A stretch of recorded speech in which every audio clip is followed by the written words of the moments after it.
Hello mga guys, ito na naman ang ulam ko. Yan, ginataang malunggay. Tapos may sile. Tapos sinalo ko yan na yung preto kahapon mga ma'am and sir. Yan.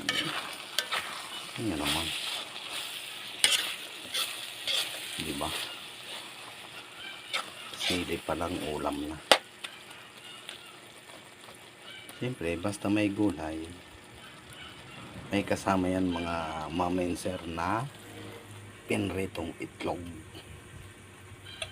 Siyempre may pinritong itlog, may kanin din yan mga ma'am and sir. Naman. O diba? Itlog, kanin, gulay. Yan ang ating recipe for today mga ma'am and sir.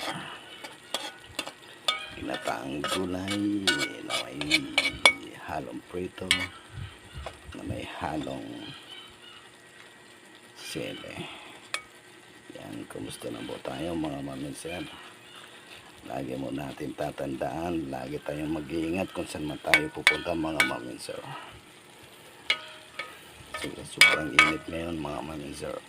Lagi po tayong mag-iingat at magdala palagi ng tubig.